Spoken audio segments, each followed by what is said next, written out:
प्यारे बच्चों, आज के इस वीडियो में हम प्रायद्वीप पठार की बात करेंगे, पेनिनसुलर प्लेट्यू की बात करने वाले हैं। लेकिन उससे पहले प्रायद्वीप होता क्या है, अर्थात पेनिनसुला होता क्या है वो समझिए। ऐसी ज़मीन जो तीन ओर से पानी से घिरी हुई हो उसे प्रायद्वीप कहते हैं। हमारे भारत का दक्षिणी हिस्सा देख रहे हैं, एक तरफ अरब सागर, दूसरी तरफ बंगाल की खाड़ी और नीचे की तरफ हिंद महासागर से घिरा हुआ है। तो ये हमारा हिस्सा क्या कहलाएगा? भारत का प्रायद्वीप भारत कहलाएगा, अर्थात पेनिनसुलर इंडिया कहलाएगा। और इसी पेनिनसुलर इंडिया के अंदर कुछ पर्वत श्रेणियां भी हैं और पठार भी हैं। पर्वत श्रेणियां कौन कौन सी हैं वो ऑलरेडी हम पढ़ चुके हैं। अरावली पर्वत श्रेणी, विंध्याचल पर्वत श्रेणी, सतपुड़ा पर्वत श्रेणी, वेस्टर्न घाट और ईस्टर्न घाट, ये ऑलरेडी पढ़ चुके हैं माउंटेन रेंज को। तो हम कह सकते हैं इन सभी माउंटेन रेंज को मिलाकर क्या कह सकते हैं कि ये पेनिनसुलर माउंटेन रेंज है। लेकिन हमारा आज का विषय क्या है? Peninsular plateau. मतलब इस प्रायद्वीप भारत में, इस पेनिनसुलर इंडिया में जो पठार है या जो प्लेट्यू है उसी की हमने बात करनी है, जिसे पेनिनसुलर प्लेट्यू कहा जा रहा है। आगे बढ़ने से पहले एक दिमाग में एक चीज़ क्लियर रखिएगा कि जो हमारा प्रायद्वीप भारत है ये गोंडवाना लैंड का हिस्सा था, वहीं से टूट कर ये आया है और जो यूरेशियन प्लेट है उससे टकराया है। उसी के बाद हिमालय पर्वतों का निर्माण हुआ है, ये सब आप जानते ही हैं। तो इनडायरेक्टली मैं कह सकता हूँ कि पेनिनसुलर प्लेट्यू ये गोंडवाना लैंड का हिस्सा है। तो इसका मतलब ये हो गया कि हिमालय पर्वत से बहुत ज़्यादा पुराने होंगे। हिमालय पर्वत से तो तुलना ही नहीं कर सकते हैं, हिमालय पर्वत तो बहुत नवीन पर्वत श्रेणी है, जबकि हमारा जो पेनिनसुलर प्लेट्यू है ये बहुत पुराना है। कहीं आपको ये तो डाउट नहीं है कि प्लेट्यू क्या होता है, अर्थात पठार क्या होता है? पर्वतों की तरह ये भी ऊंचे ऊंचे होते हैं, लेकिन ऊपर की तरफ ये फ्लैट होते हैं, टेबल की तरह फ्लैट होते हैं, इसलिए इन्हें टेबल लैंड भी कह दिया जाता है। जबकि पर्वतों के आप जानते हैं वो पिरामिड की तरह, चोंच की तरह ऊपर होते, तीखे होते हैं, और पठार या प्लेट्यू ऊपर की तरफ समतल होते हैं, लेकिन ये भी पर्वतों की जैसे ही ऊंचे ऊंचे होते हैं। तो प्लेट्यू क्या होता है इसमें डाउट नहीं होना चाहिए आपको।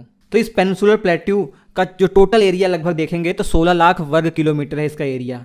एवरेज हाइट समुद्र तल से अगर देखेंगे 600 मीटर से 900 मीटर के आसपास इसकी हाइट है।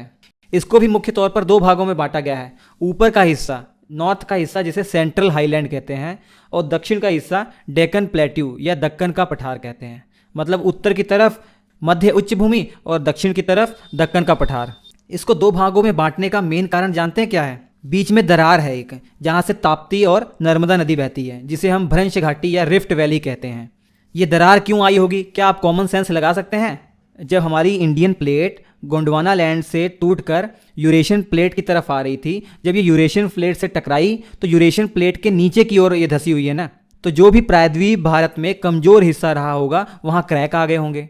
उसी कारण से ये भी क्रैक आया, फॉल्ट पड़ गया, और इसमें से नर्मदा और ताप्ती नदी बहती है, और इसने प्रायद्वीप पठार को दो भागों में बांट दिया, सेंट्रल हाईलैंड और डेक्कन प्लेट्यू। सबसे पहले सेंट्रल हाईलैंड की तरफ चलते हैं। सेंट्रल हाईलैंड पर थोड़ा ध्यान दीजिए, इसका झुकाव किस तरफ होगा ये भी एक कॉमन सेंस लगा सकते हैं आप। चूंकि हमारी इंडियन प्लेट यूरेशियन प्लेट के नीचे की तरफ टकराई है, तो जो उत्तरी हिस्सा होगा वो नीचे की ओर धंसा होगा और दक्षिण का जो हिस्सा है वो ऊपर की तरफ उठा होगा ना। तो इसलिए इस सेंट्रल हाईलैंड का जो उत्तरी भाग है वो धंसा हुआ है और दक्षिणी भाग उठा हुआ है। इसका सबसे बड़ा प्रमाण क्या है कि जितनी भी नदियाँ इस सेंट्रल हाईलैंड में हैं वो दक्षिण से उत्तर की तरफ जा रही हैं। जैसे यमुना की 4 महत्वपूर्ण सहायक नदियाँ चंबल, बेतवा, सिंध और केन, इनका फ्लो आप देखिए, ये दक्षिण से उत्तर की तरफ जा रही हैं। तो जिस तरफ ढाल होगी उसी तरफ ये जाएंगी, और ये ढाल क्या क्यों आई ये आप समझ चुके हैं। और सेंट्रल हाईलैंड के नॉर्थ वेस्ट में देखेंगे अरावली पर्वत श्रेणी है, जो गुजरात में, राजस्थान में, हरियाणा में और दिल्ली तक फैली हुई है, जिसके बारे में हम ऑलरेडी पढ़ चुके हैं। और इस सेंट्रल हाईलैंड के दक्षिण में विंध्याचल पर्वत श्रेणी है, ये भी हम बहुत अच्छे से पढ़ चुके हैं।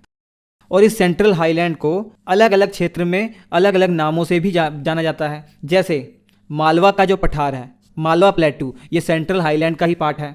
ये मालवा का जो पठार है ये राजस्थान वाले इलाके में फैला हुआ है। काली मिट्टी बहुत पाई जाती है मालवा के पठार में। ये रीज़न क्या है ये आगे आपको देखने को मिलेगा, टेंशन मत लीजिए। अभी मैं बस बेसिक चीज़ें आपको बता रहा हूँ, सारी चीज़ें दिमाग में आपके क्लियर हो जाएँ, बाकी चीज़ें क्रम से तो हम पढ़ ही लेंगे। मालवा के पठार के बगल में बुंदेलखंड का पठार है, जो मुख्य तौर पर मध्य प्रदेश और यूपी में है, ये भी सेंट्रल हाईलैंड का ही पार्ट है। बाघेलखंड का पठार, ये भी मुख्य तौर पर मध्य प्रदेश में, लेकिन थोड़ा सा रीजन इसका उत्तर प्रदेश में भी है। और पूर्व में देखेंगे सबसे महत्वपूर्ण छोटा नागपुर पठार, जो झारखंड, वेस्ट बंगाल, छत्तीसगढ़, उड़ीसा, बिहार तक फैला हुआ है, छोटा नागपुर का पठार। यह है सेंट्रल हाईलैंड। और इस प्रायद्वीप पठार का कुछ हिस्सा नॉर्थ ईस्ट में भी है, जिसे मेघालय का पठार या नॉर्थ ईस्ट प्लेट्यू कहते हैं। इनके बारे में भी हमें पढ़ना है। तो आज हमने इस पेनिनसुलर प्लेट्यू का बेसिक चीज़ समझी और सेंट्रल हाईलैंड के बारे में कुछ जानने का प्रयास किया। अगले